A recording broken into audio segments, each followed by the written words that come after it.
a chilly North Carolina night, the Wolfpack are back in action. C.J. Bryce off to a sizzling start to the new season for NC State, who tonight welcomes an energetic FIU team that's ready to run with the pack. The PNC Hardwood set for a basketball track meet as the Panthers and Wolfpack battle from Raleigh next.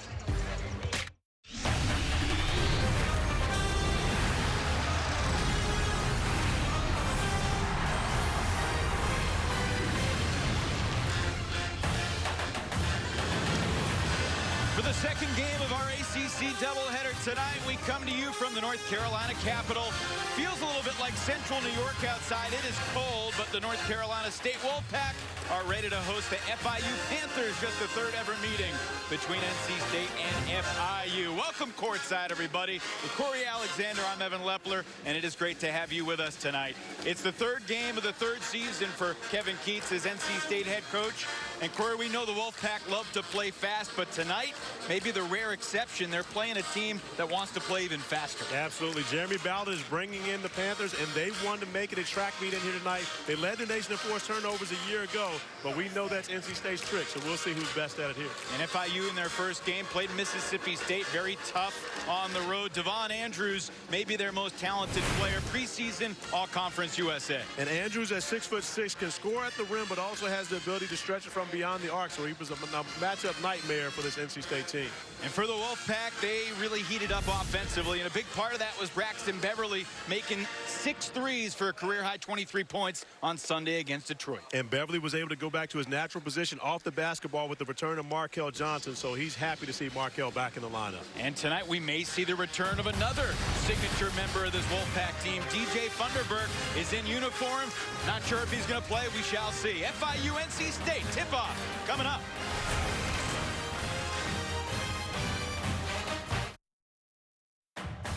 ACC College Hoops is brought to you by Toyota. Visit your local Toyota dealers today. Toyota, let's go places. And Husqvarna, all-star lawns start with Automower. It's a late tip-off, but still pretty good energy inside PNC Arena. Quick look at the starting five. For FIU, Jacob Day, Brewer, Osagai, and Andrews, the leading scorer. Beverly, Johnson, Helms, Bryce, and Bates, the big man who's been awesome in his first couple games as a member of the pack. Here's Markel Johnson. Game 2 of the season for Markel. These are a couple 1-and-1 basketball teams as they play this evening here in Raleigh. An interesting matchup for Jeremy Ballard from FIU. He's got Brewer guarding Beverly, which I thought he would have him up against Markel Johnson. Helms met by Osagai, but it's a goaltend. Osasu Osagai is number 3 in the nation right now in block shots. Manny Bates is number 2. Well, that means we can see a few shots blocked in this game, but we're also going to see a lot of full-court pressure. Both these teams want to turn the basketball over.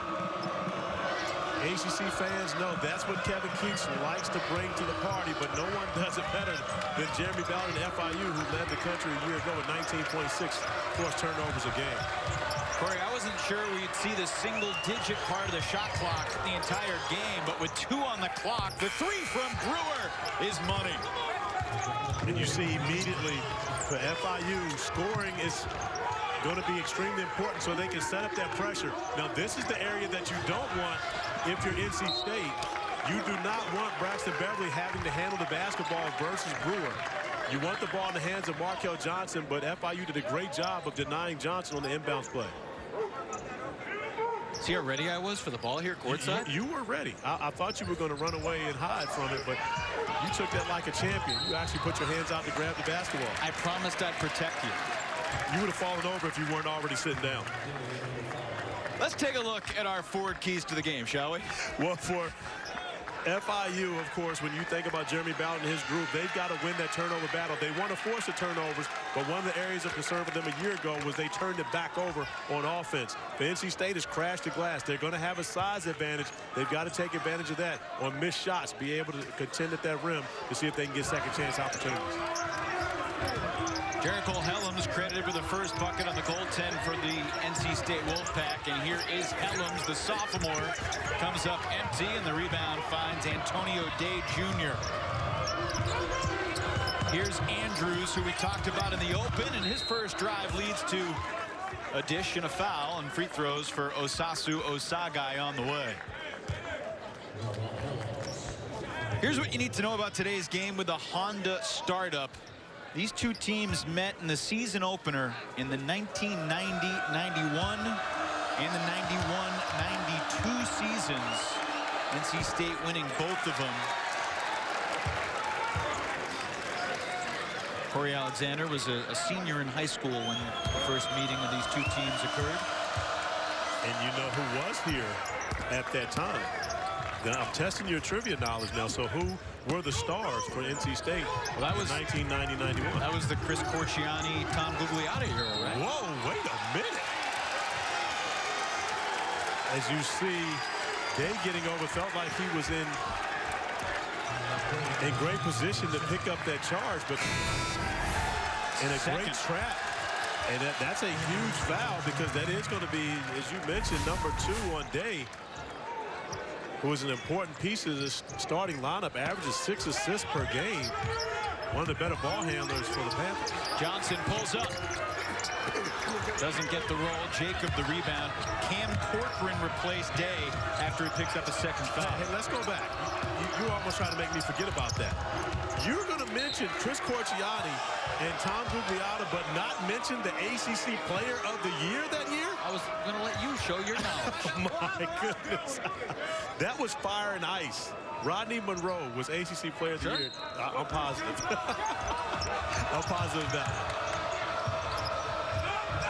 You got to know that stuff, man. You throw Corciani out there. Love Corciani. But there was basketball that was unfolding in front of us.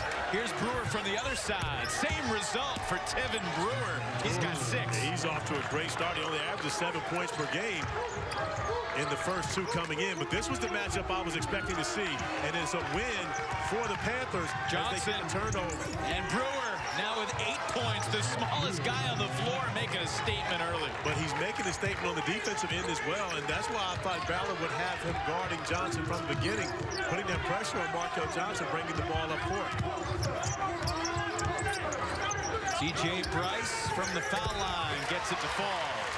It's a luxury to have really your power forward, if you say that, in positionless basketball that NC State is playing. But Bryce at the 4 spot, able to handle the basketball and make plays for himself and his teammates. Jacobs' 3 bounces over the backboard. Quick 8 points for Tevin Brewer. Before the season, FIU had one of those secret scrimmages with Miami as Beverly lines up a 3. And the rebound finds Andrews. That matched up Brewer with Chris Likes, and they're similar players. Manny Bates with his first block shot of the night, and FIU is out of bounds. It's Wolfpack ball. Hey, we're on national TV. Yeah. So if it was a secret scrimmage, you're not supposed to tell everyone about it. Well, if folks can tweet about it, then I can talk about it. You see the block shot by Bates getting back in transition, denying an opportunity at the rim, and you mentioned it. The redshirt freshman's done a tremendous job. Who hadn't played basketball in almost 1,000 days, 985 to be exact, before the debut here against Georgia Tech, but has really been an anchor defensively for Kevin Keats and this Wolfpack team. Bryce in the lane, no. And it was last touched by Jacob. Yeah, Manny Bates got hurt late in his junior year of high school. He did not play his senior year of high school, and he did not play his freshman year at college. And while look who's come to the scorer's table, DJ Funderburk, who's been suspended indefinitely, is on the floor for the first time this year for the Wolfpack. And a very welcome sign for the Wolfpack faithful. Great ovation for Funderburk coming back into the game. We watched him just a little bit in practice today, and you can tell his production is one that is missed by this team, and they're going to look to get him opportunities early Damon Kerrigan swats Markel Johnson's three-point try, and then Helms with a little back check. Great hustle by Helms there, but bad communication by the Panthers. No one allowing their teammate to know that someone was behind them coming for the basketball.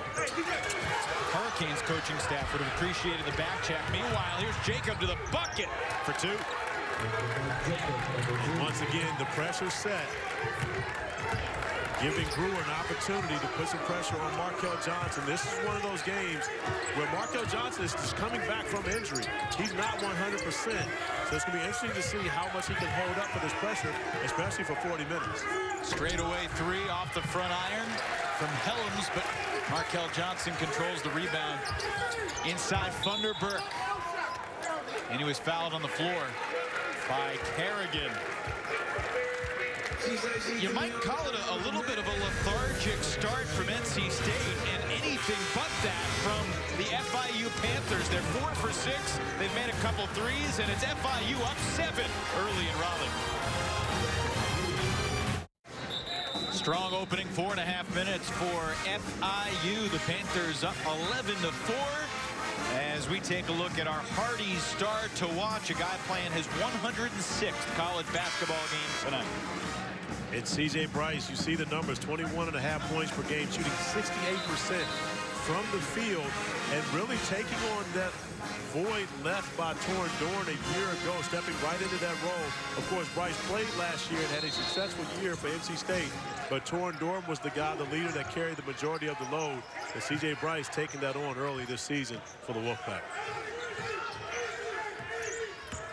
Markel Johnson has Osagai, the bigger post for FIU in the mismatch, and now here's Daniels. And one thing you'll see from FIU, they will switch 1 through 5, which puts, you see the big on a point guard. Funderburk with a tip in. But it also leaves that big extended on the perimeter and gives the opposing offensive big, and Funderburk in that case, an opportunity at offensive rebounds, and that was our forward key for the game for NC State, was to crash that glass and exploit that weakness and try to come up with second chance opportunities. Pretty good defense from Osagai, who's well respected in CUSA, but as you said, no big guy inside to block up Funderburk. Yeah, you see Osagai on the perimeter, so therefore, the most, you've got Andrews at 6'6", trying to block out the 6'10", maybe 6'11" Funderburk. And that's going to be a win for Funderburk most times that close to the rim. Last touch by NC State, it's Panther ball. FIU opened the season with a 77-69 loss at Mississippi State. Game in which they only shot 27% from 3. They shot 62% from 2, though. Shot clock winding down. Tough shot goes for Cam Corcoran. We've seen 2 buckets at the buzzer, the shot clock buzzer. And you mentioned before, with the pace that we thought this game would be played, we didn't think we would see many of those shots being taken at the end of the shot clock buzzer. But they've been successful thus far for the Panthers.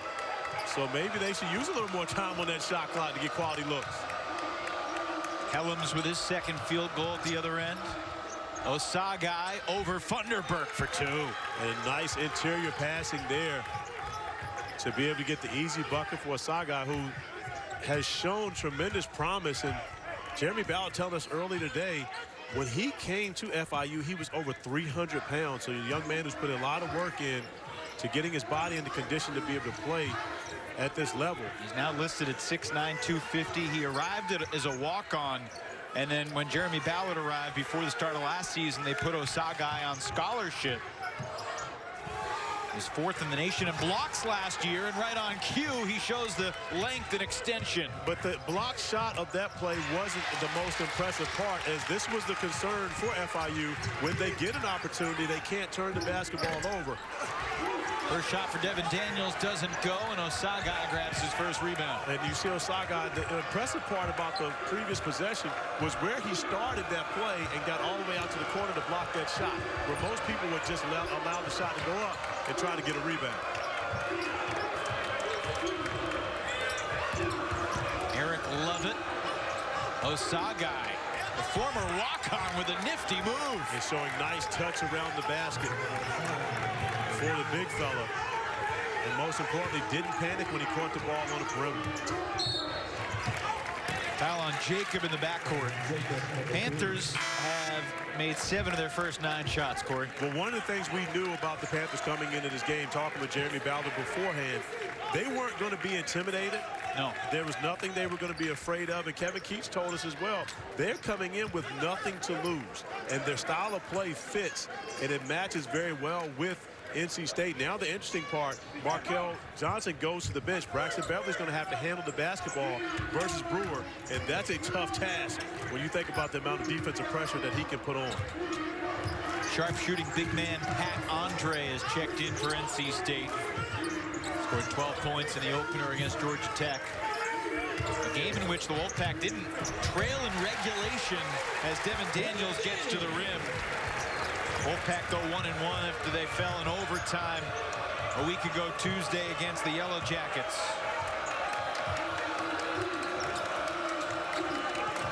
Tevin Brewer is listed at 5'8". I think we'd agree it's a charitable listing. Here's Isaiah Banks in the lane, loses the ball. And the Arrow will keep it with FIU with 7 to shoot. And we're going to get ourselves a timeout with 11:59 to play here in the first half. Jeremy Ballard, a VCU product, in a good mood after what the Rams did earlier tonight. FIU looking very much like a team that won 20 games last year, and the Panthers made their first postseason appearance for FIU since 1995. Jeremy Ballard was a rookie head coach last year, spent a long time at VCU, and look at his staff. David Cason, Xavier Anderson, Jesse Bopp, Joey Rodriguez was a tremendous sharpshooter for VCU. And of course, earlier tonight, the Rams fans that are still on the staff delighted with a win over Will Wade's LSU Tigers in Richmond. And that has been a nightmare for former VCU coaches that have had to go back and play against the Rams at the Siegel Center in Virginia, in Richmond, Virginia. Jeff Capel at Oklahoma lost.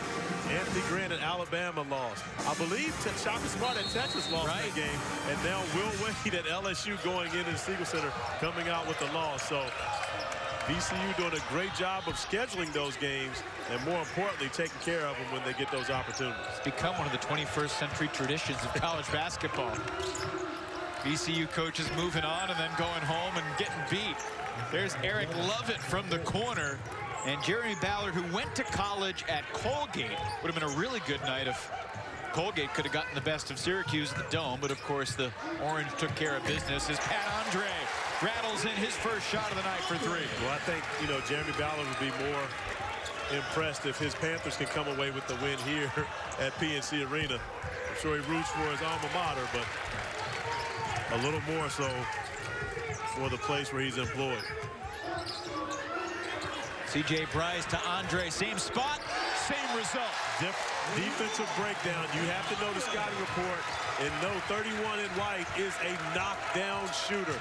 Kevin Keats talked to us about his ability to stretch the floor and how important he would be for this team this year. The 3rd straight year where Kevin Keats has brought in not 1 but 2 grad transfers and put them directly in the lineup here for the Wolfpack. Had a lot of success with those grad transfers. Beverly deflects it out of bounds, 7 to shoot.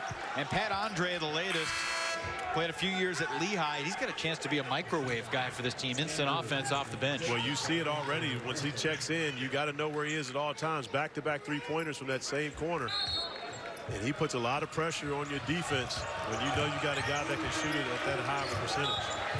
He's closing in on 200 career 3-pointers as the Panthers turn it over for the 3rd time. Jeremy Ballard, 38 years old, from Atlanta, so he grew up rooting for Georgia Tech and following ACC basketball, and was recruited up to Central New York. Also assistant coach at Pittsburgh with Kevin Stallings in the ACC, so he's made this trip before. Brewer wide open. And Osagai on the glass. Great little up fake. Did not get the call with the contact. NC State within 4. Here's Johnson. Beg your pardon, Bryce. stay the same way about midway through this first half.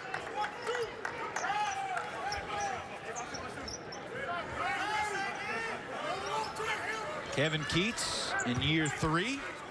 He played point guard in college at Ferrum College in Southwest Virginia. Beverly with a bigger Osai guy on him. Finds some daylight. Puts it in. And it's not that often that Beverly's going to have a size advantage over his defender, but that time does a great job of just shooting over top of Brewer. And that spot has been difficult for FIU. That's the 3rd time they've stepped out of bounds in that same spot. Jeremy Ballas talked about their turnovers when they have the ball and put themselves in tough predicaments. And the one thing that they can't continue to do is step on that side, not get shots, because they're playing very well on the offensive end of the floor when they're getting good looks at the basket. Got to stay away from that NC State bench. 8-0 run for the Wolfpack.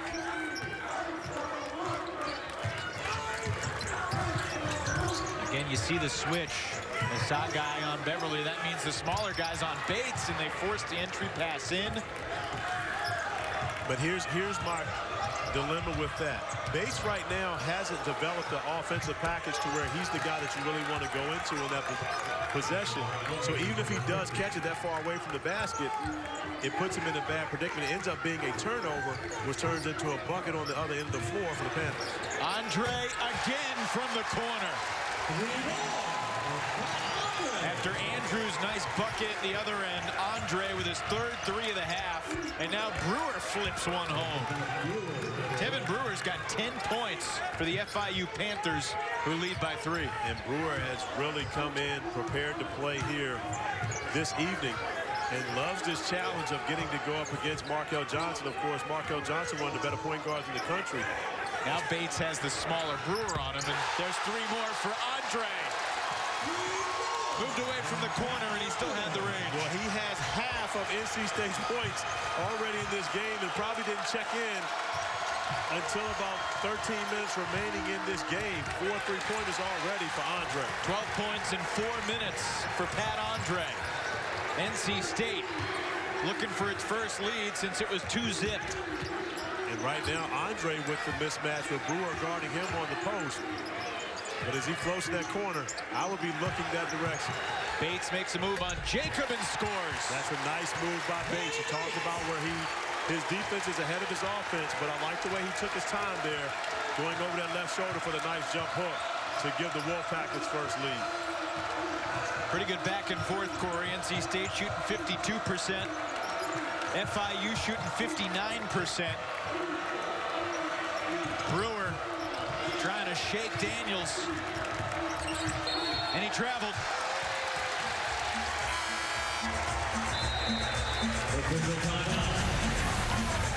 Well, you got to find the hot hand, and there it is. Andre for 3 more, 4 threes for the grad transfer here early.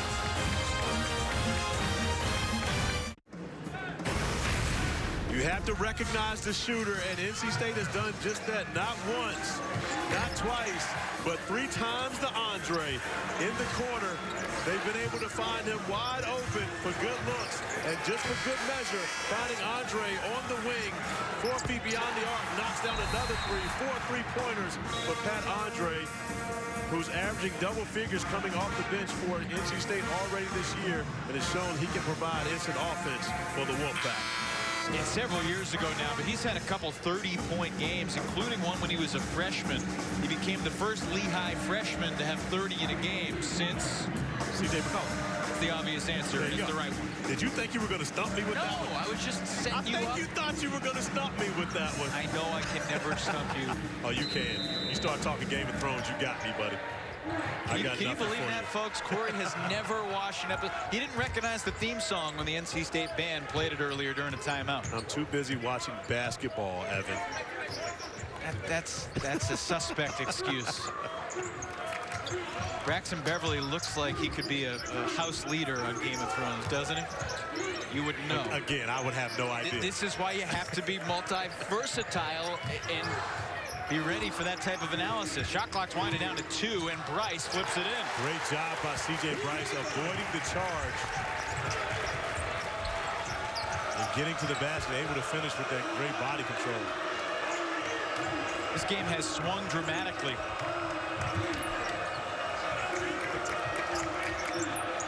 FIU led by 10 not all that long ago. I think it was 20-10.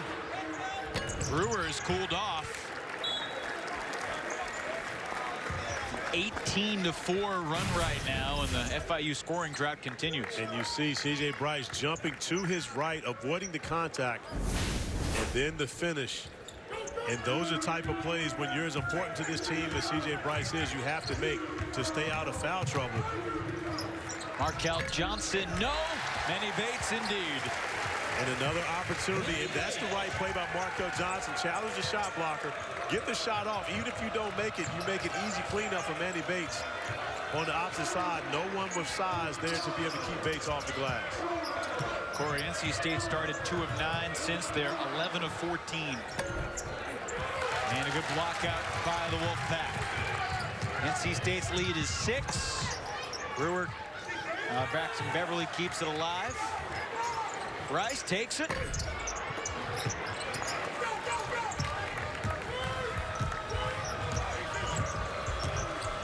Scoring drought over 3 minutes now for the Panthers. After they were sizzling hot at the outset, they started 7 of 9. Inside Osagai. Johnson got a piece of it. Kevin Keats in disbelief over that call. Yeah, we know Johnson got a piece of the basketball. It'll be interesting to see if he actually got a piece of Osagai going up for that one. Kevin's waiting for a replay. And a nice pass off. And he did. You see it. He got him on the wrist right there. So great call by this officiating crew. Bert Smith, Les Jones, and Bart Lennox. This group, of course, a veteran group here in the ACC, doing a great job. You know, have you noticed the new uniforms that the officials are wearing this year? I like them. Yeah.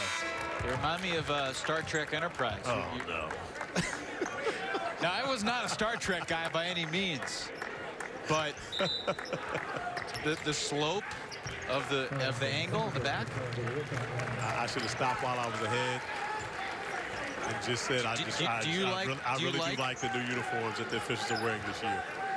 Your analogy just took it to a whole different place. What did you watch as a kid? Did you watch sports?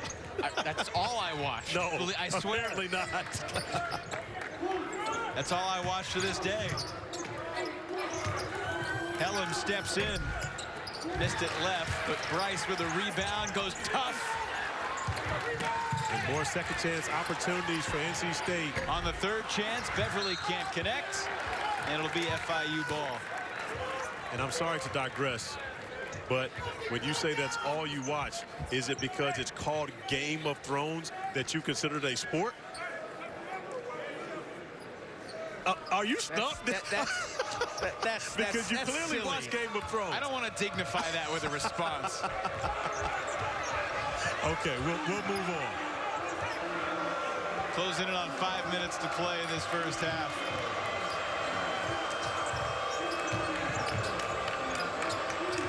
Sometimes the wife takes the remote. What you gonna do? Okay, I got you. Blame it on the wife. Here's Andrews. And Andrews has had a quiet first half. Young man averages 15.5 points per game, but give NC State credit defensively for identifying the top threat of the Panthers. Another offensive rebound, another second chance here for NC State. But meanwhile, Braxton Beverly and Markel Johnson are combined 1 for 9, 0 for 6 from 3. Is that a concern? It's a concern because the pressure from FIU is really causing that. We talked about Braxton Beverly in the open, and where he didn't shoot the ball very well against Georgia Tech because he was the primary ball handler in that game. It was a lot of extra responsibility he had to take on. With Markel Johnson beside him, of course, he can play off the basketball and normally get those good looks. But FIU's done a great job of really wearing them down as we see Markel get to the basket and able to finish. But he's having to exert a lot of energy and effort to be able to get good looks. That was nice for Markel, who had started his season 1 of 13 from the field before that smooth lay-in. Well, and also remember, he's playing on a sore ankle. Coach say he's about 90%. Yeah, and honestly, when I watched him in practice, I don't know if I would give him that much. He still had a little bit of a limp. But right now, making a nice move to the basket to stretch out the lead just a little bit for the Wolfpack.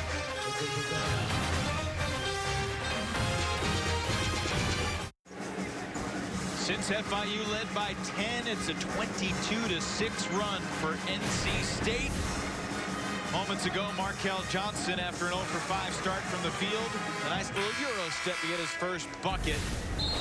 Obviously, Corey Alexander, he's going to be a critically important piece to the team this year. What are you seeing early on? Well, early on in this game, I saw Markel Johnson come in, and, you know, let me just say that Markel doesn't always take the non-conference games, especially when you're not playing the big names, as serious as he does the big games that he plays against North Carolina and when he plays against Auburn, and he has in Arizona, he has those breakout performances, etc.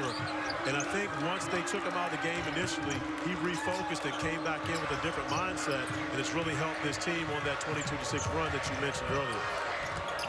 Day, who picked up 2 quick fouls back in the game, and there they get Andrews, I believe, over the back.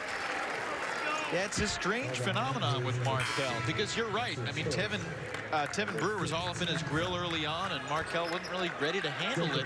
Went to the bench, came back a different player. Well, one of the things that he's being coached, and you mentioned Kevin Keats being a point guard, you know, in his playing days, he's being coached by a point guard.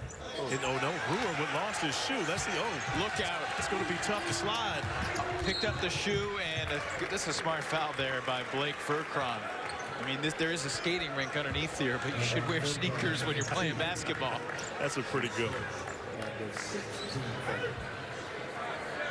Yeah, it's going to be hard. I give Brewer credit. He did actually still go up and attempt to guard 94 feet, but without any traction, that's going to be hard to guard Markel Johnson 94 feet. It'd be an entertaining and dangerous game if you had basketball just in socks. There's a reason why it's never been done. Here's C.J. Bryce. Who says it's never been done? I've never seen it. Oh, okay. So being that you've never seen it means it's never been done. Fair enough. I didn't want to let the kids out there watching past their bedtime know that it's not a very good idea. Someone's going to get hurt. Well, one of the areas where the Panthers is getting hurt is on the offensive glass, and you see Funderburk coming up with another opportunity to put points on the board. Something else that hurts, Devon Andrews just picked up his second foul. Yeah, that's 2 starters in foul trouble already for the Panthers. And that's one of the things we talked with Jeremy Ballard about before the game. And I asked him, I said, what concerns you the most about NC State? And he said, well, their skill, their size, their speed. So pretty much everything about them physically was concerning. He knew his guys would come to battle. The heart would be there, but can they match up athletically with the Wolfpack? Jacob pops and hits. Trayvon Jacob, who grew up here in Raleigh. His homecoming game, he's got 7. And you can only imagine how excited he is to be able to play against the Wolfpack. Of course, if you grow up in ACC country, you want to play for all the ACC teams, but especially if you grow up in Raleigh, there has to be a part of you that wants to put on the red, white, and black of the NC State Wolfpack. So him being able to play on this court has to be special. Quick correction, 5 points, not 7 for Jacob. But yeah, 2 North Carolina natives in the FIU starting lineup with Jacob and Antonio Day, who played at Southern High School in Durham. And Day, of course, picked up those 2 fouls early. Jeremy Ballard been doing a good job getting him in and out of the game so he doesn't get out of rhythm by sitting the entire remainder of the first half. Tippin credited to Daniels, and there is the 5th 3 of the half for FIU. And a little bit of a smile from Jacob on that one, because he did not call the glass. And with a 9 o'clock tip, the bank is nowhere near open. They get a 3-point game. They say ATM machines are 24 hours, so maybe that's what he was thinking. Unless they're out of order, that's usually the case. Johnson has the size, comes up nothing but air. And a foul on NC State.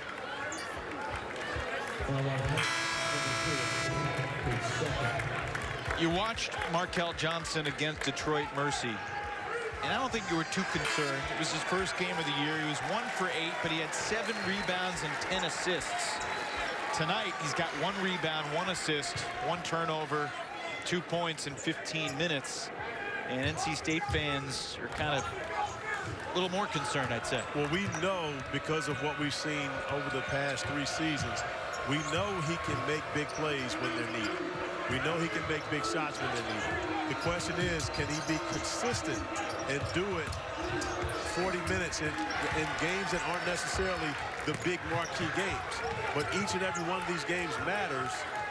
And if any group should know that, it's this NC State team after being left out of the NCAA tournament a year ago. And I know that's one of the things that Coach Keats is talking to his senior leader about, is taking every game as though it's your last one that you'll ever play and making sure you give it all that you have. Free throws coming for Pat Andre. Meanwhile, how much fun is Tevin Brewer? I tell you what, Tevin Brewer is having a great time here in Raleigh. He is putting on a show in the first half, not only for everything he's done offensively, but defensively as well.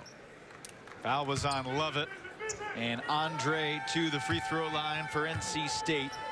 He's a 73% free throw shooter a year ago at Lehigh. And now a quick word from Advance Auto Parts.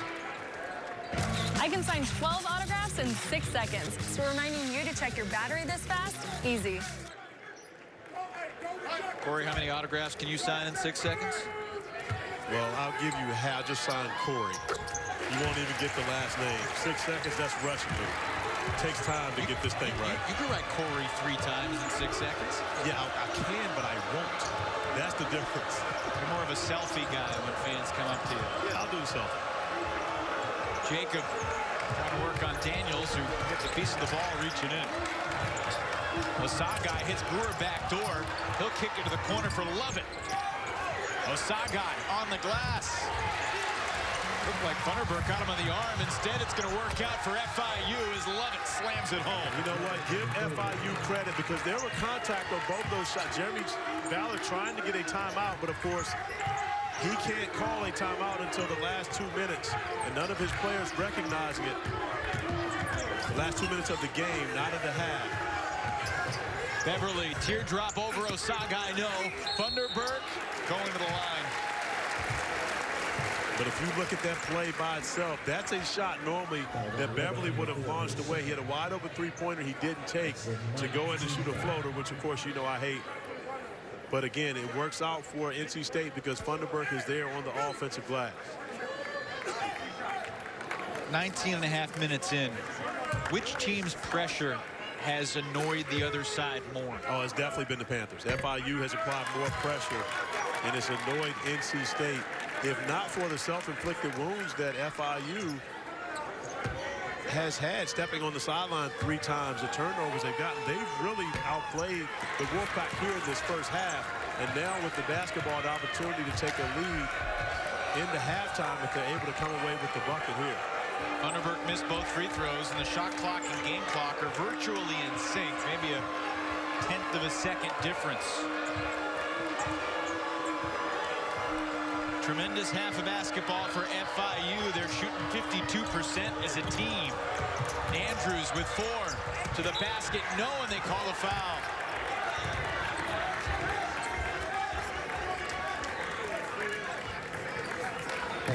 .9 on the clock.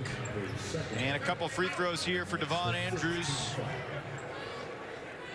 who was 12th in Conference USA in scoring last year. The double figures 27 times in 33 ball games. For a 20-win FIU team that went on to the collegeinsider.com postseason tournament. Had just the 3rd 20-win season in school history. But a great first year for Jeremy Ballard. We asked him today, hey, you guys on schedule for what you thought, ahead of schedule? And you have to say he's ahead of schedule right now when you consider a 20-win season taking over in the first year. And a gamble that paid off. Andrews was able to avoid picking up that 3rd foul. And is able to tie the basketball game. 2.9 remaining for NC State to try to take a lead into the half.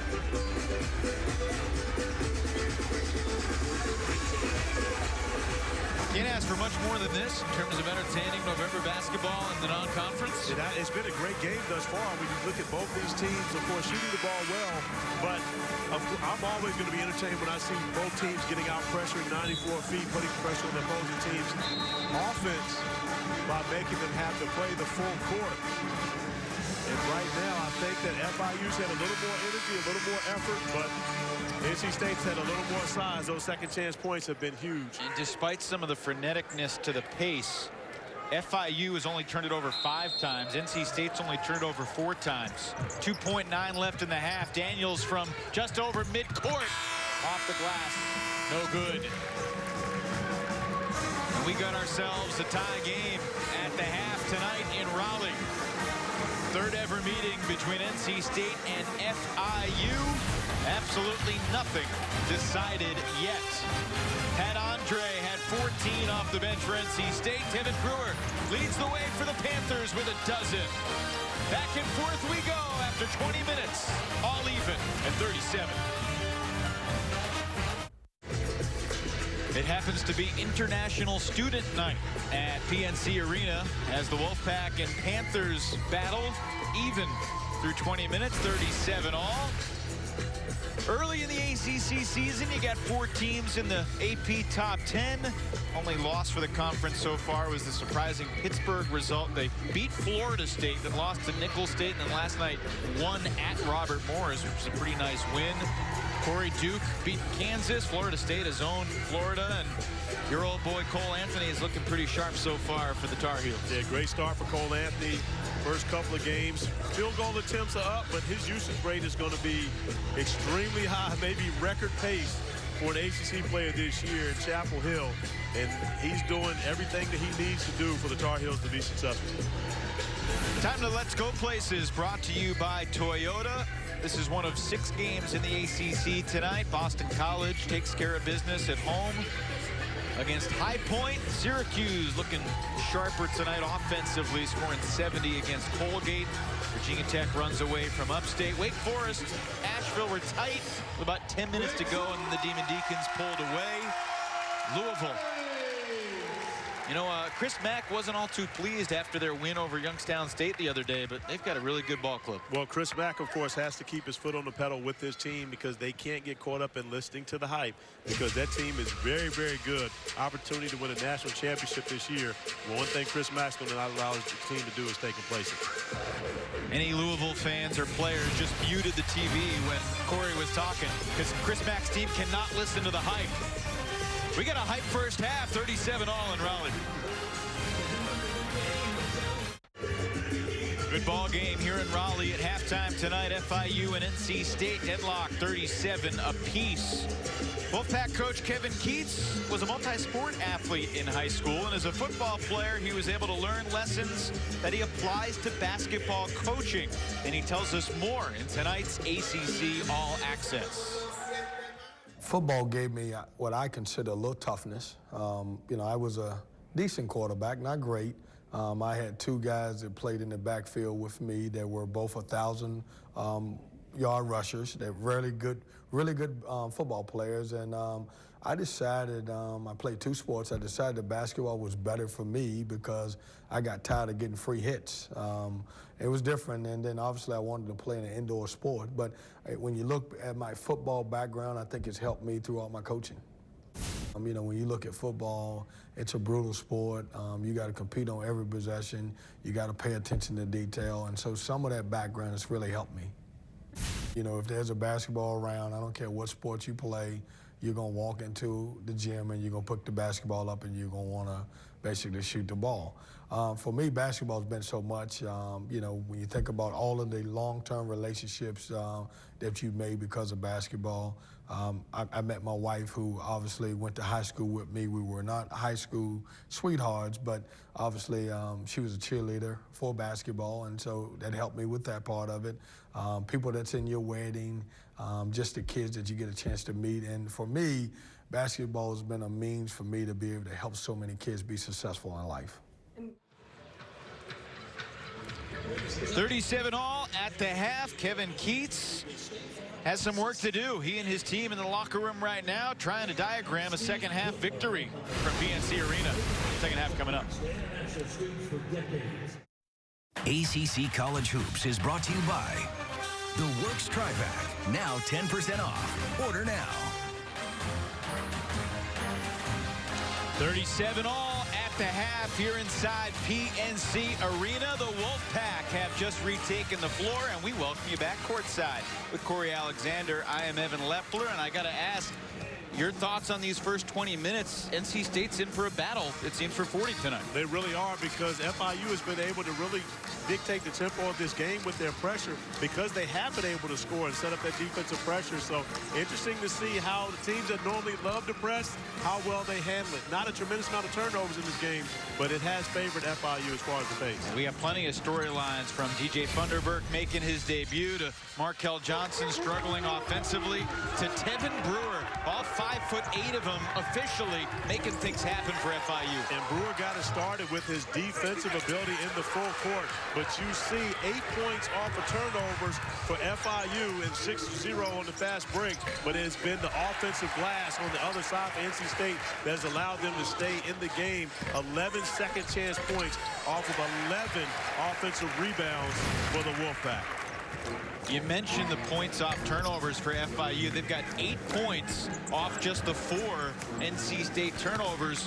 Contrastingly, NC State only has 2 points off FIU's 5 turnovers. That tells a story, doesn't it? The FIU turnovers, 3 of those have been them stepping on the sidelines with their dead ball turnovers, which allows them to set up their defense so they don't hurt you as much, even though they're not getting a shot at the basket. Alrighty, we'll see if FIU can keep it up and shoot better than 50% in half number 2. Tevin Brewer and company, are they up to the task? We got the second half coming up.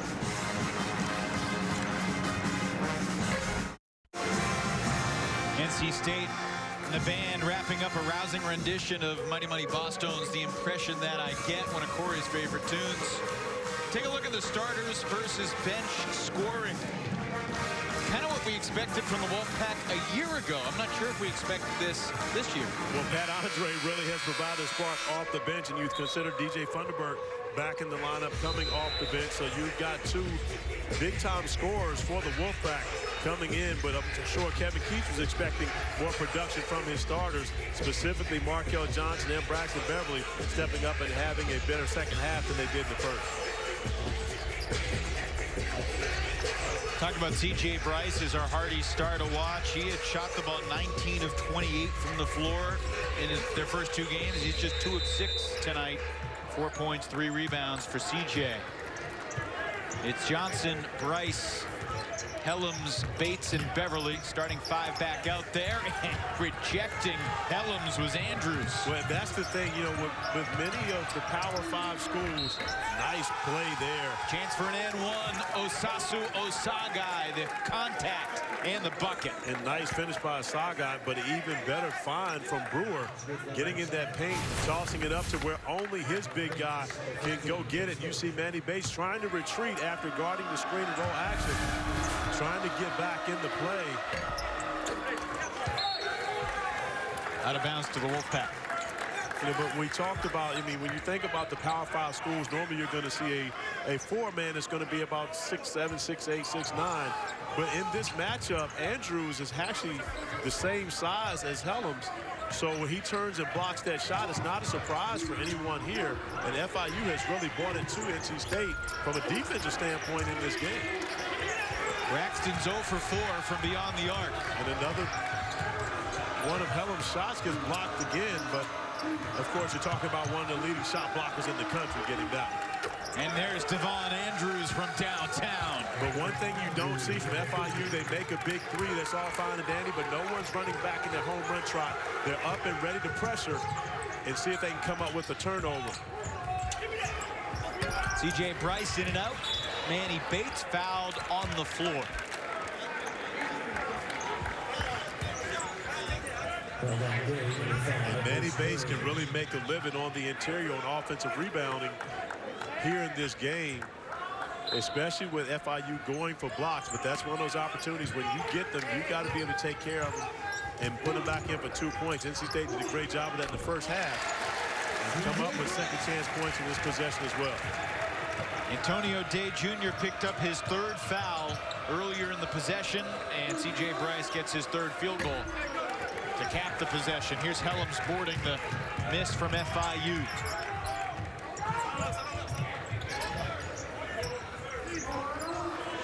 From the outside, that's down for Bryce. That's just a tough shot by C.J. Bryce. Stand still, square your guy up, and just jump over top of him and knock down the 3 in his face. And again, not necessarily offense that Kevin Keats had to run, just a great individual play by C.J. Bryce. We're tied for the 3rd time until Tevin Brewer with a tough teardrop for FIU.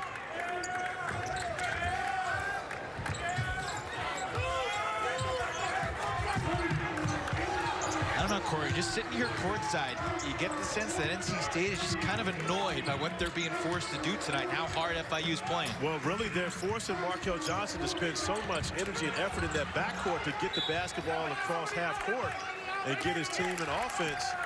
In that time, Johnson taking it upon himself, trying to get to the rim and finish, but it ends up being, you know, an opportunity for FIU to get the basketball back and to try to build onto their lead.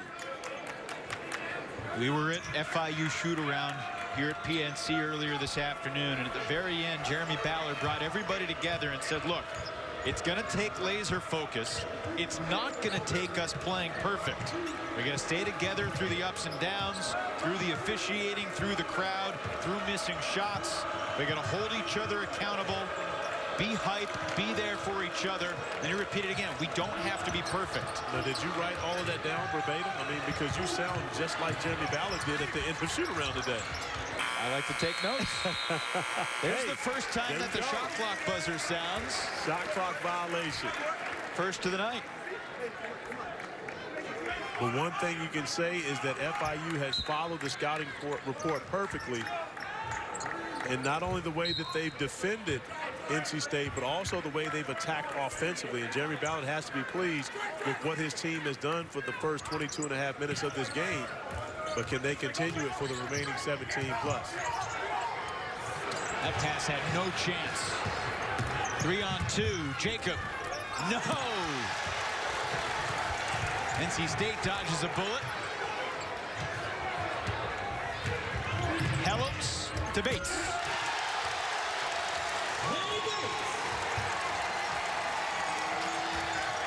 That brings some excitement to the building. Bates with the nice finish. And you like Helms being aggressive, still attacking the basket and making a play for his teammate. There's Helms with a good defense. Quick hands to take it away from Jacob. Beverly tried to sneak the pass through. Didn't get there. At the other end, Day with a left hand for a couple. And Jeremy Ballard takes a timeout with his team up by a pair. Early stages, second half, Kevin Keats and the Wolfpack know they are in for a 40-minute fight tonight.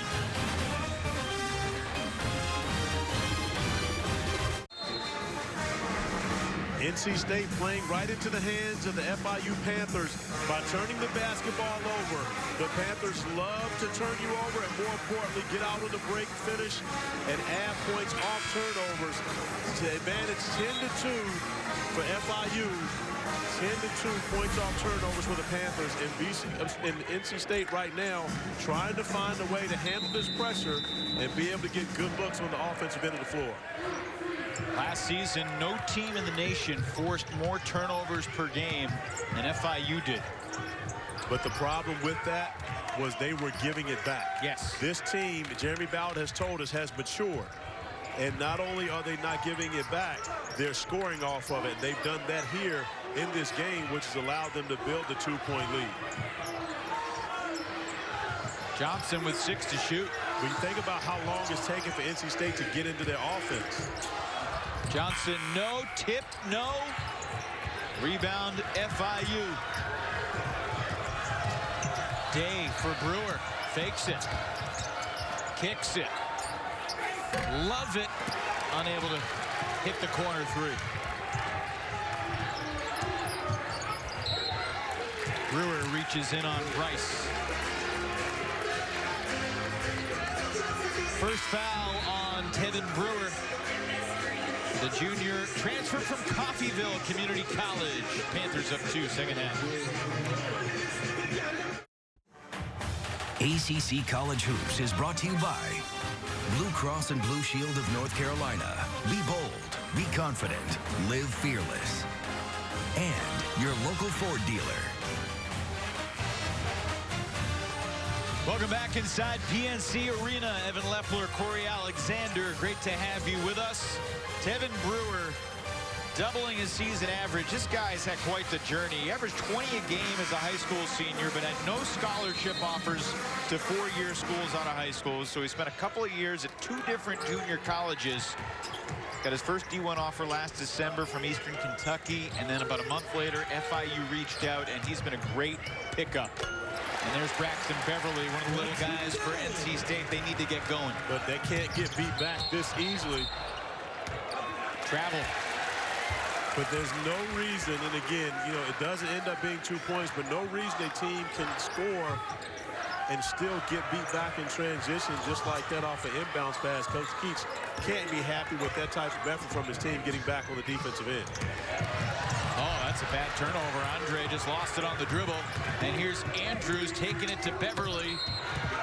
And a foul called on Daniels on the rebound action. This will stay the same way.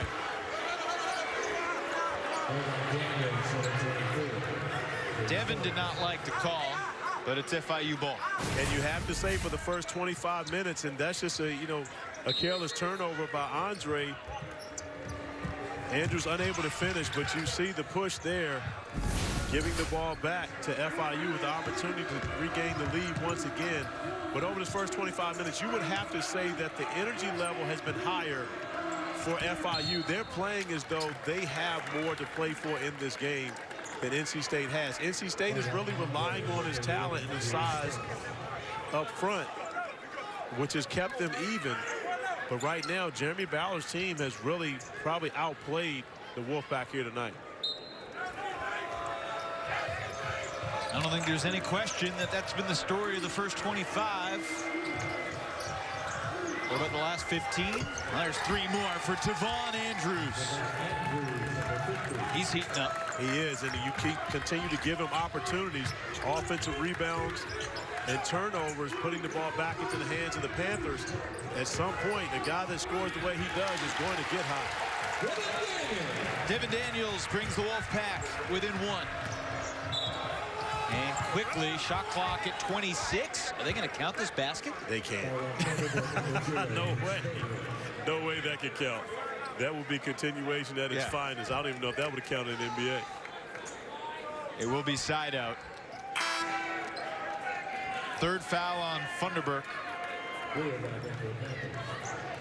But when you look at it, and of course, with what NC State's going to look at tomorrow in film session, how is it that they can score, and yet they can put that much pressure on their defense getting back in transition off of a made basket?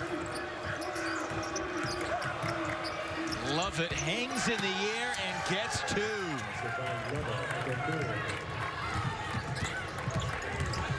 Daniels pulls his way to the bucket, rejected once, and then Funderburk swatted by Andrews, but a foul will send DJ to the line with 14 minutes even to go. And we're sitting with Kevin Keats earlier today, and he's talking how they need to get healthy. I mean, that might be the biggest thing, as this is not the deepest team, and they want to play a lot of guys. I mean, he wants to shuffle them in and out and run and get a lot of bench points. Well, good that they have Funderburk back in the game. He's been great on the offensive glass and taking advantage of his opportunities on the inside. And we're talking about a young man who can be one of the most talented big men in the ACC this season.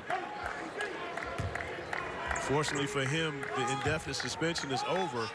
And we talked to Coach Keats about that. And, you know, Coach Keats told me over the preseason that he had pretty much given Funderburk a list of things that he felt he needed to do as NC State comes up with the turnover using their pressure in the backcourt.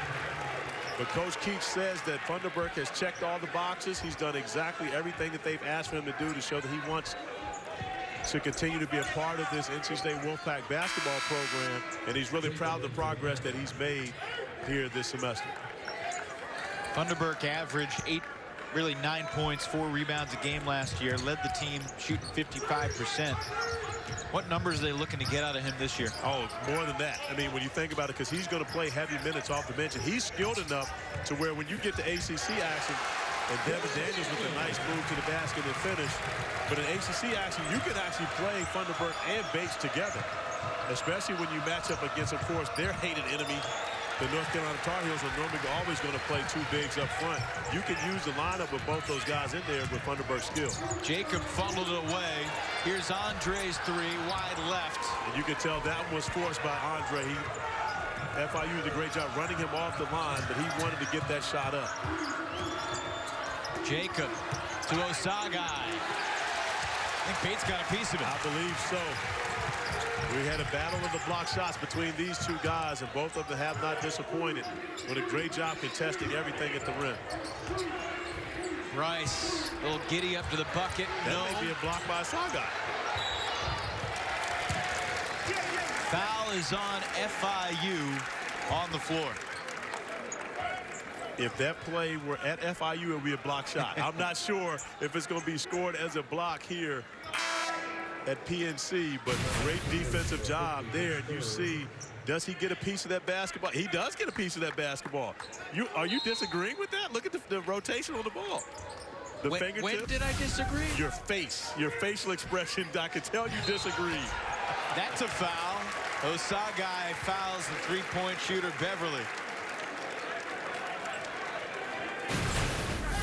Look at this.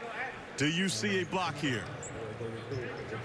No, I don't. It's a block. No question about it. You see the basketball change. Can we get a replay? Thank you to our great truck. Right there, you see the basketball change. You're not even looking at the screen. I'm looking at the stat sheet. They gave him a block on the stat sheet. Because they saw the basketball change direction in the air. You see it in instant replay 3 times, and you still don't see it. It's inconclusive. No, it's not. Not when they gave him a block for the play. Jackson Beverly at the free throw line for NC State.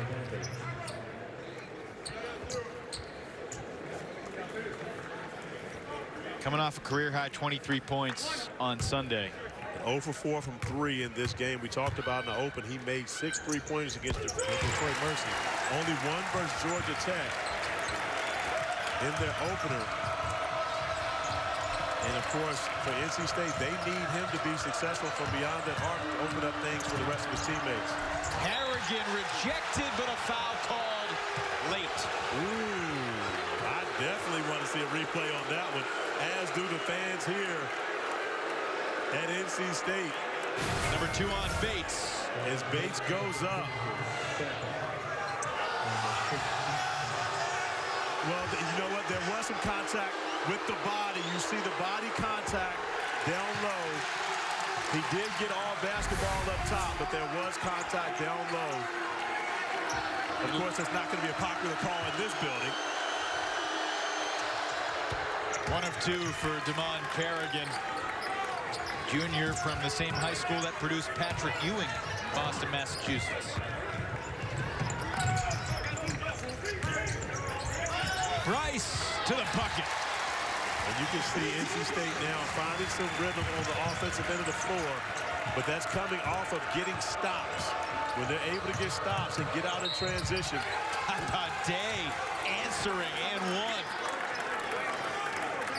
The sophomore from Durham played his senior year of high school ball at Fort Lauderdale High School, and Antonio Day is the nephew of Jawad Williams, 05 national champion North Carolina. We see C.J. Bryce with the nice finish over top of the shot blocker, but Day coming right back and getting into the body of Manny Bates, not allowing Bates to get a hand on that shot, and finishing off the 3-point play.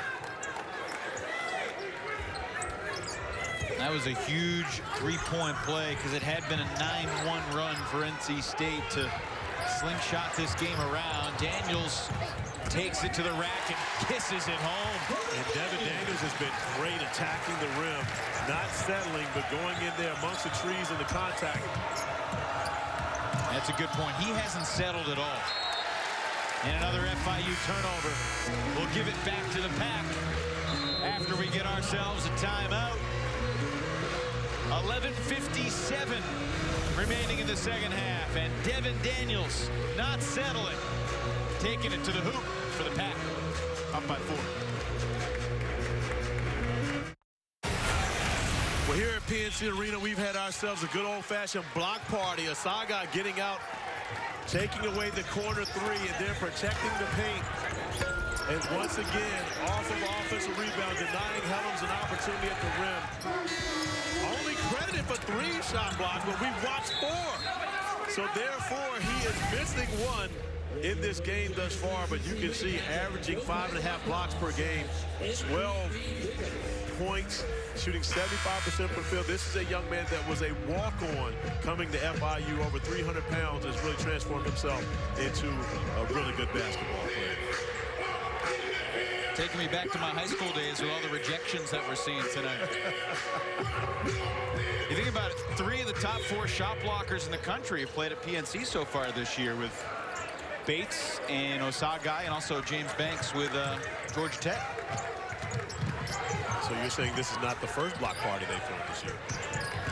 Every game has been a block party at PNC. C.J. Bryce, he now has 13. Yeah, C.J. Bryce quietly putting together a very nice evening, but this young man has had a great evening when you think about the offensive production that Brewer has given FIU. Brewer, who scored 14 points in the first 2 games of the year combined for FIU, has 17 tonight on 7 of 9 shooting. Littlest guy on the floor. Pressures the shot from Andre. Bounces out, but it finds Funderburk. Back to Andre. No. Whenever you see a shooter like that miss 2 in a row, especially that second one, wide open.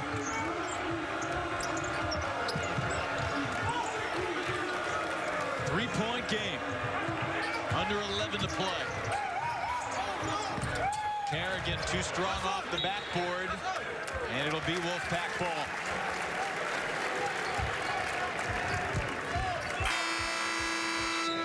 Still working on that touch that Patrick Ewing had out of Cambridge, Ridge and Len. Well, Patrick would have shot the jump shot. He wouldn't have shot a floater. So, you know,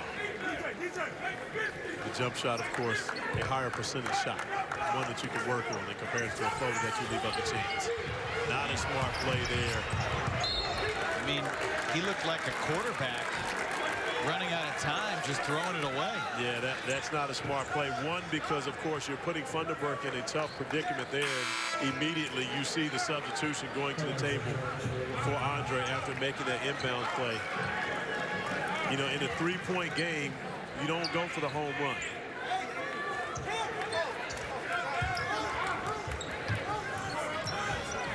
Day throwing it in for FIU. And Brewer tipped it. And then he's out of bounds. And it's become a comedy of errors late night. And that is exactly what Jeremy Ballard did not want to see. Off of a turnover, they give it right back without an opportunity to get a shot at the basket and tie or make this a one-point game. And now you put your team in a predicament where you go back to playing defense off a simple inbounds play. 2 bad mistakes off of inbounds plays back-to-back. What's Kevin Keats thinking right now? Well, one, he's got to figure out where they need to go to get a bucket. I think that's a good option going inside the Funderburk, especially when you consider the fact that FIU is switching everything 1 through 5. He's going to have a significant size advantage over whoever's guarding him once he sets that screen and rolls into the post. Antonio Day Jr. just picked up number 4.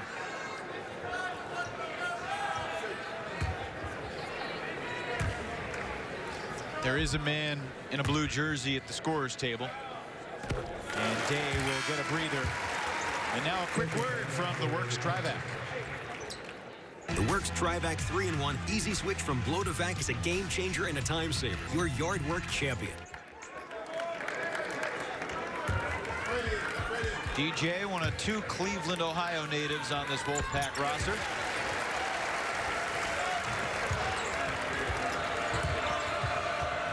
Five-point lead for the Wolfpack.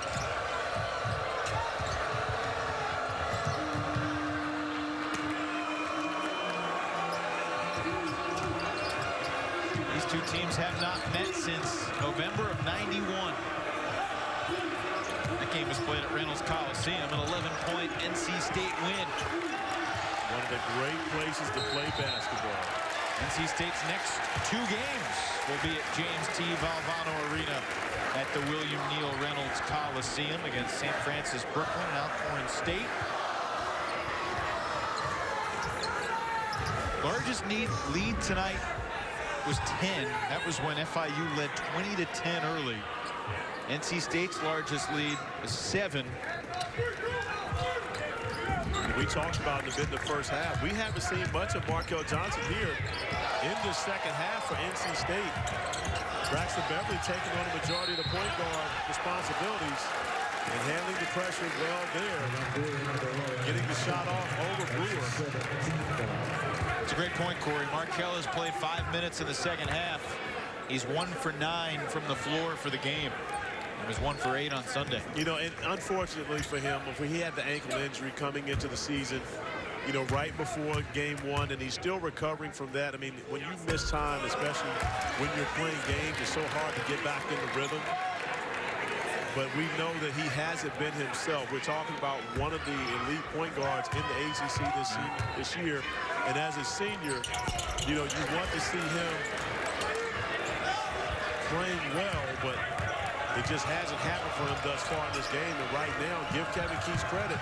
Devin Daniels has been really good, and he's sticking with Daniels right now. Of course, you know, we're still, I can't call it crunch time with 9:41 remaining, but in the way this game is going, every possession is crunch time. It's been a bizarre night. Beverly just missed a couple free throws, and then he turned it over. And those are 2 occurrences that never happen. And just like that, here comes Markel Johnson. Because, again, when you try to make that play, at this time of the game, Kevin Keats' reaction shows you exactly what he's thinking right now.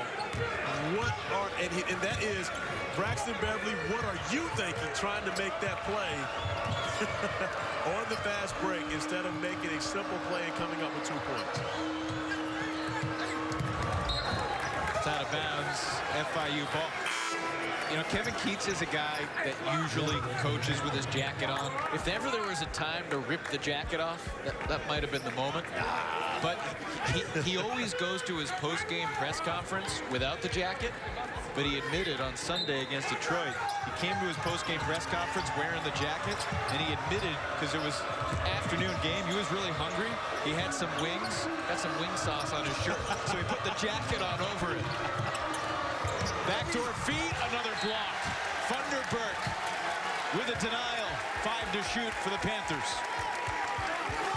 That's why they invented jackets. Absolutely, and a great job by DJ Funderburk getting over, covering up the rim, and denying an opportunity for the Panthers.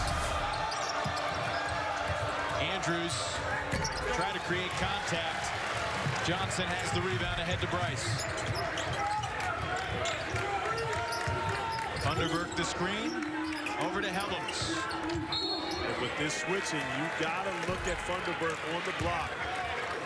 If he's going to have a smaller guy guarding him, whenever they switch, you got to give him an opportunity to get something done at the rim or put the Panthers in even deeper foul trouble. That's number 3 on Lovett. This is a 1-and-1 here for Helms. So then you talked about Patrick Ewing's high school. Do you know the famous alum from Jericho Helms High School? Yeah, there's a couple of them. Okay. Went to Chaminade in St. Louis, not in Hawaii. Here's a steal from Funderburk, and he got body checked. And he got helped up. And that's going to be a flagrant foul. Les Jones right on top of it, and Kevin Keats on top of it as well. As you see Funderburk getting out on the break, but tripping him from behind. You see another look. You see the foot getting caught up right there, and then the push. Interesting to see who the flagrant was actually called on, because the push probably was more of the excessive. Asagai right there, and you see that left arm pushing Funderburk to the ground.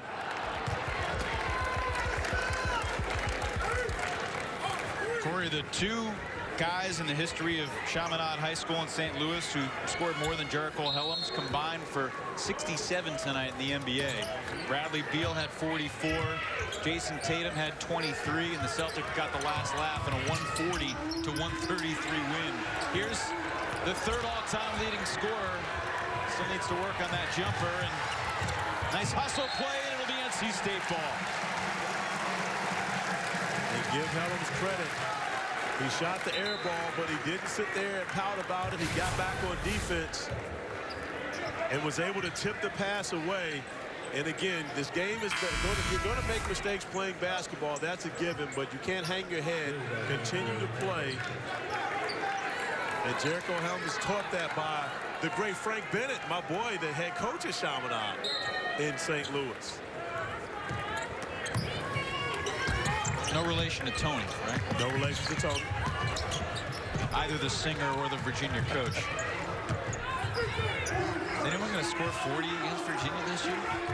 I'll tell you what, the way they're defending right now, it's going to be tough. Markel Johnson rims out the three. FIU still down by just 6, but they turn it over for the 12th time of the half. 4-on-1. Daniels for 2.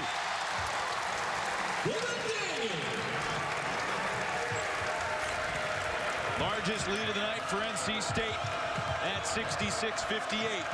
And when FIU looks back at this and they wonder, how did we get from leading in this game to allowing NC State to get back into it, it's simply those turnovers.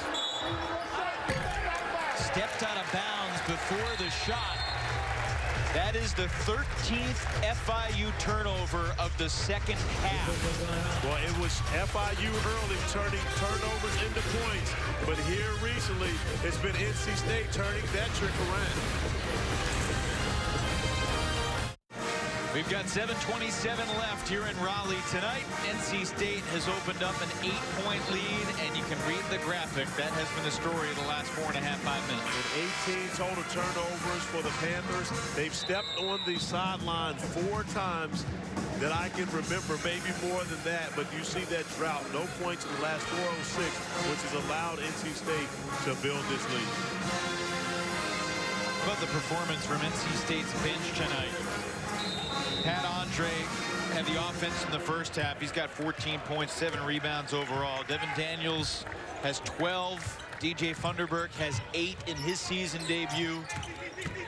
Those points have been huge, and that's an offensive foul called on Bryce. It's a good thing for FIU, because if it went the other way, it would have been number 5 on Antonio Day. Yeah, risky play by Day there, but recognizing that he was in position. And C.J. Bryce lowered that left shoulder, knocking him out of position. But right now, it's going to be about the Panthers. Can they get a basket, a timely basket on this possession? One, so that they can put points on the board, but more importantly, so they can set up that full court pressure. NC State's been able to be comfortable bringing the ball up the floor the last few possessions. Osagai will go to the line. And the 4th foul on Funderburk. That's an interesting play there, because it almost looked as though Osagai double dribbled on that. And when he used the dribble to gather it and then dribbled once again.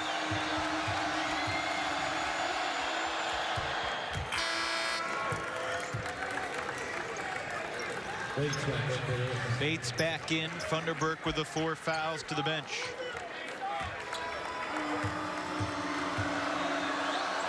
Interesting to note, in Funderburk's debut to this point, Bates has played 15 minutes. Funderburk has played 18 minutes. Well, and honestly, I think that's the way it's going to go for this team. But you look at the experience and the offensive skill that Funderburk brings, he's probably going to deserve more minutes. But what Manny Bates does on the defensive end of the floor is great to start games that way and bring that level of energy and his ability to block shots. Markel gets it to go over Osagai. That's the 2nd bucket for Markel, first of the half. He's now 2 of 11, 4 points, 2 rebounds, 3 assists. And NC State is a few more defensive stops away from extending this lead and potentially putting it away. Corcoran took an extra step, travel. And taking advantage of the switch and the pick and roll. And I really like this play by Markel.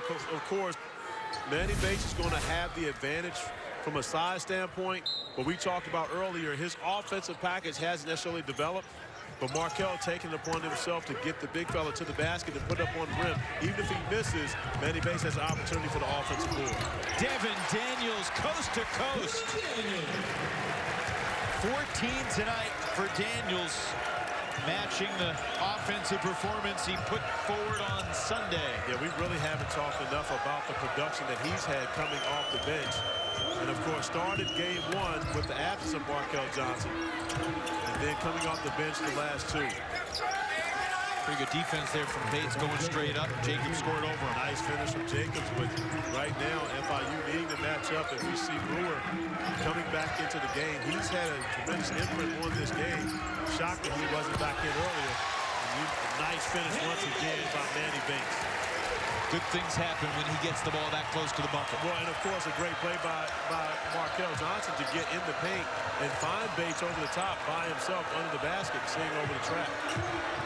Fourth assist of the night for Markel, who's 8th all-time on the assist list at NC State. Meanwhile, Devon Andrews isn't done yet. Brings the Panthers back within 7 as he moves into double figures with a dozen. But when you watch this FIU pressure, it's not the same without Brewer on the floor. And right now, NC State very comfortable. Markel Johnson starting to develop a rhythm. You see him attacking the paint, finding shooters, finding people inside, but he's taking more of a command in this game over the last 5-6 minutes. Shot clock winding down. Markel Johnson for 3. Timeout, Kevin Keats.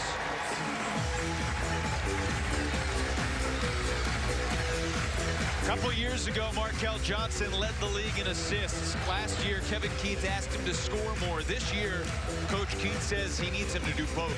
Absolutely, and you see he has the ability to really take over plays, take over games, take over possessions when he needs to. The step back 3, a big bucket, and before that, you see him finding Manny Bates under the rim for the finish. And we talked about really for the first 30 minutes of this game, Markel Johnson didn't have much of an impact on the game. But over the last 5, since he stepped back in with Braxton Beverly on the behind-the-back pass that went awry, Markel Johnson has really taken over and put his team on their back.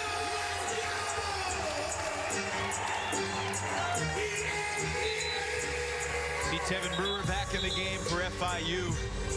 During the last couple possessions, he was standing at the scorer's table in a defensive stance, ready to come back in the game from the sideline.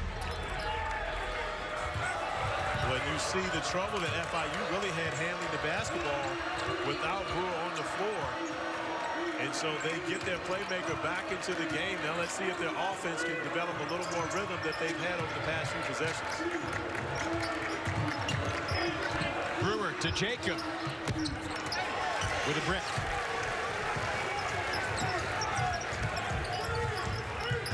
This matches NC State's largest lead of the night. Johnson. Rebound Bates for 2.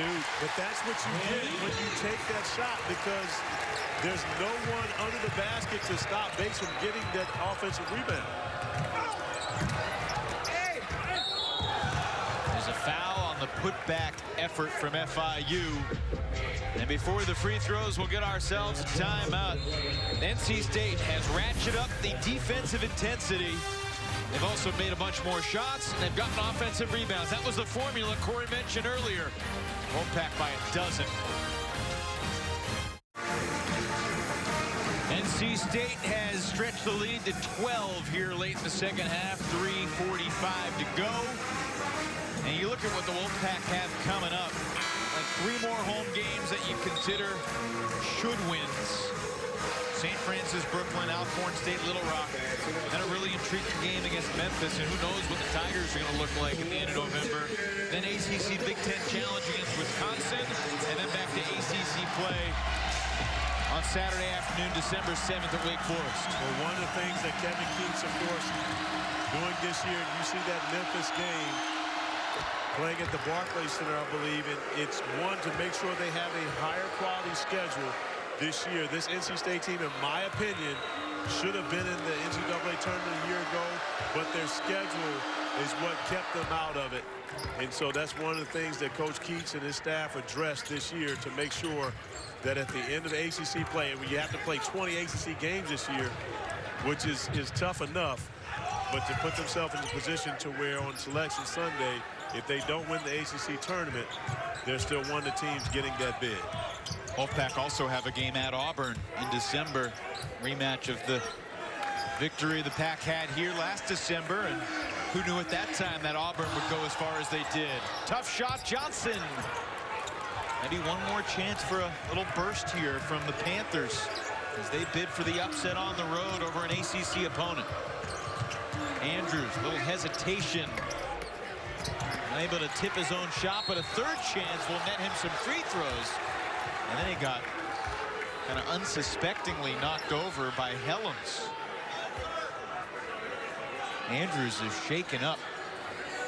We are falling away from the play. Looks like he ran into Helms. An offensive rebound is a great job. I'm hoping the officials don't go over and look at that, because there's a lot of flop to that. And one of the things that has been a point of emphasis this year was to take flopping out of the game. And you see coming in, there's not much at all. There's not much at all to that. Helms is just in the way. They're going to come away from the scores table with nothing there. But if you were officiating, would that be a Class B technical foul? Or I guess that would be the warning. Because there's a warning. That would be the warning. That definitely would be the warning there, because again, there definitely didn't warrant anything from Helms that caused the result of laying on the floor that long and gathering the attention that Andrews got on that play. Jeremy Ballard, the 6th different former Shaka Smart assistant to become a head coach. Want to take a crack at the list? Mike Jones. That's one. Mike Rhodes. That's two. Will Wade. That's three. Jeremy Ballard. That's four. You said it was 5? There's 6. There's 2 others. There's 2 others. One played at Wake Forest tonight. Mike Morrell at UNC Asheville. I knew that one. That's my guy. And then at Mount St. Mary's, Jamie and Christian. Jamie and Christian's no longer at Mount St. Mary's. He's at George Washington. That's a good point. So I think I get a point for that one. Okay. You handled it very well. Okay. You passed tonight's ACC How did I miss Sporkle Mike trivia. Morrell? That's my guy. How are you and Mike Morrell boys? First, I'm boys with everyone. That's true. However, Mike Morrell was assistant coach at Texas with Shaka Smart, recruiting a number of my players at Oak Hill. So, but I live in Richmond, Virginia, so I'm close to everyone who's on the VCU staff. That's fair. Do they find you annoying? Do you show up at practice when you're not invited? Only you find me annoying. I'm learning. I think it's just you. I'm learning to accept your quirks. It's great being back with you. Absolutely. I know you miss me. When you text me in the offseason, you miss me, buddy. You couldn't wait for basketball season. It was like the day before the basketball season started, I think, to call it the offseason. Doesn't matter. If there are no games being played, it's offseason.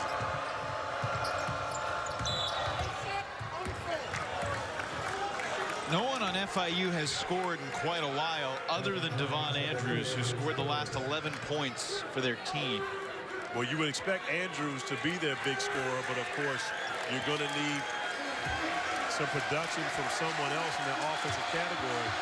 Day with the opportunity to be that guy at the free throw line, but misses on the first. Now, do you know what's riding on 2 in a row miss? Is there chicken? I assume free chicken, but I'm not sure. Oh, there's chicken.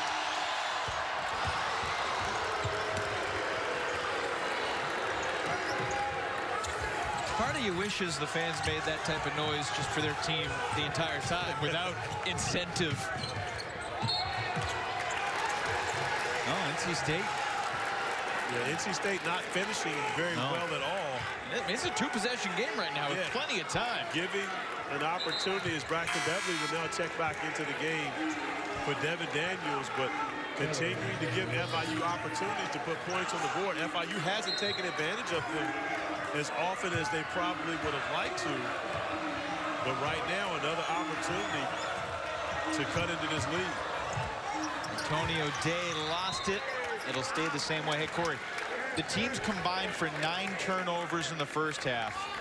22 combined turnovers in the second half. What do you attribute that to? Well, one, both teams have really ramped up the pressure, but also as we get another turnover. 23 of the second half. I think fatigue has become a part of that too. We have to remember we're still in the second week of November, and we just started playing. Guys are not in their complete basketball shape yet, and so I believe fatigue has set in a bit for both these teams here in the second half. Under 2 minutes. Markel Johnson trying to be the NC State closer tonight. He'll dish it for Beverly with Brewer in his grill to Funderburk to beat the buzzer.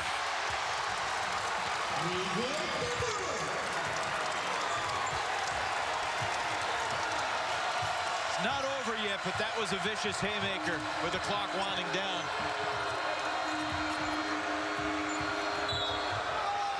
And Brewer dribbles into Beverly and gets the call with $1:25 to go, and FIU's in the double bonus.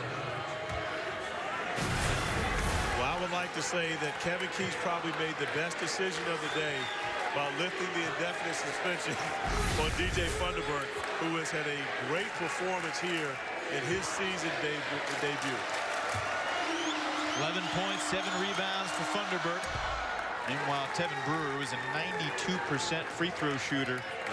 Junior college last year. Yeah, chances of getting chicken off of Tevin, not good.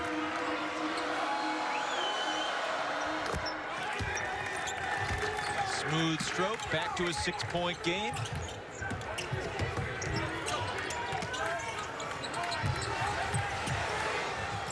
Across to Bryce. C.J. Bryce, one of 5 players on the pack in double figures tonight. Balanced scoring. Daniels and Andre each with 14. Bryce with 13. Funderburk 11. Bates 10. Beverly and Johnson each have 7. C.J. rejected. Chance to get within 4 or maybe even within 3. Andrews missed it. There was contact on that one. Beverly fortunate.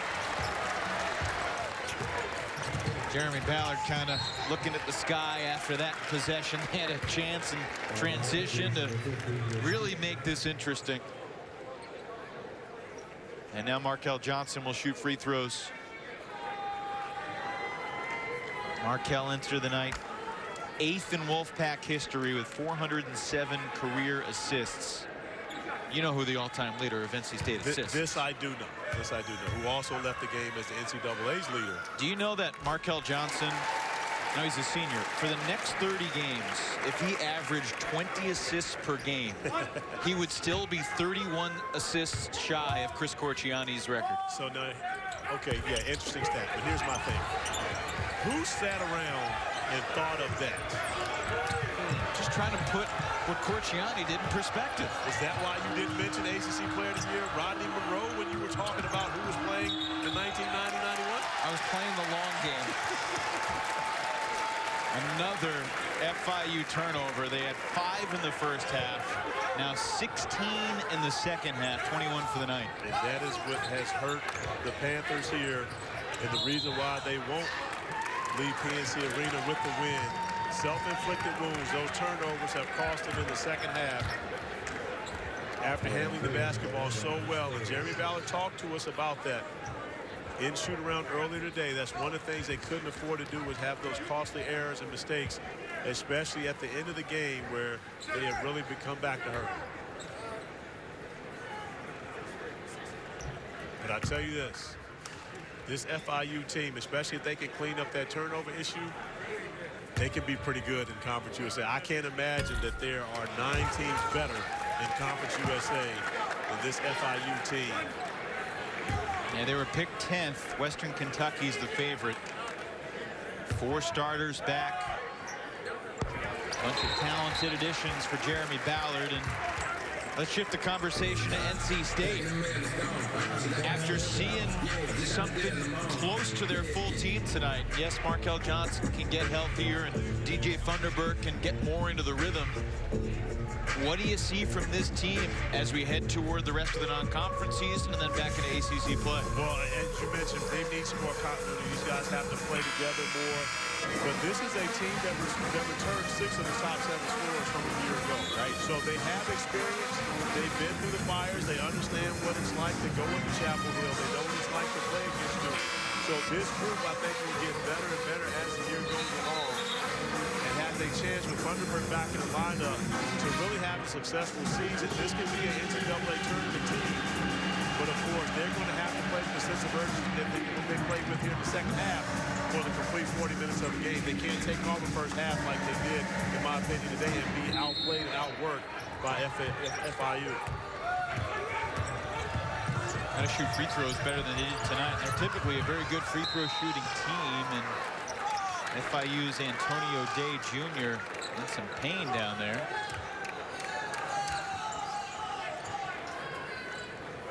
Hope it's just a cramp. Yeah, that's what it seems like. When you get up and yeah, but he's grabbing at his side.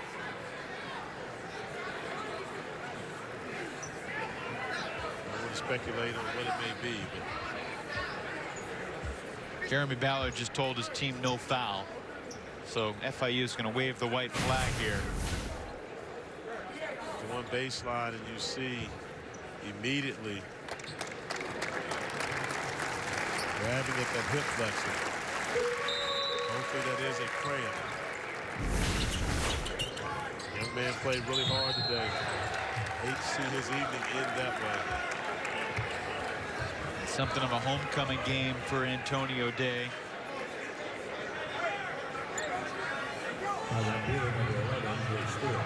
Day averaged 19 points a game as a junior at Southern High School in Durham. And averaged 25 a game for his senior year, which he played down in Florida at Fort Lauderdale High School. FIU, located in Miami, the 4th largest school in America. We went over this trivia before the game, so I'm not going to put you on the spot. You stumped me a little bit. You got most of them. UCF, Texas A&M, Ohio State, and then FIU. 54,000 is the enrollment. A lot of commuter students. And they got a fun basketball team. They're worth checking out.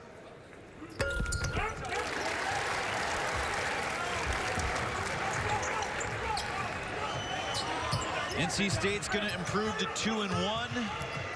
They've got 3 more home games, 2 of which will be played at Reynolds Coliseum, and then a trip up to Brooklyn to play Penny Hardaway's Memphis Tigers. A team that is at the center of the college basketball universe right now for a variety of reasons. Another foul with 8.3 to go. You know, we're reminded throughout the non-conference that anything can happen in college basketball. You look what happened to Kentucky last night with Walter McCarty's Evansville Purple Aces getting the win at Rupp. Well, and even sweeter for Walter, of course, going back home. Won a national championship in 1996 under Rick Pitino. And then being able to come back home and bring Evansville in and knock off the #1 team in the country, his alma mater, Kentucky Wildcats, who are young. And that's not an excuse, but it is a fact. They are young. They're always young. And they're always better at the end of the season than they are at the beginning. Brewer rejected by Funderburk, and that is how we will wrap it up. Wolfpack victorious 86-77 over FIU in a lengthy and seemingly respectful handshake between Kevin Keats and Jeremy Ballard. Corey Alexander, always a pleasure. Absolutely, my friend. Enjoyed it. NC State fights hard and wins the second half 49-40. They win the game 86-77. For our entire crew, for Corey, I'm Evan. Good night from Raleigh.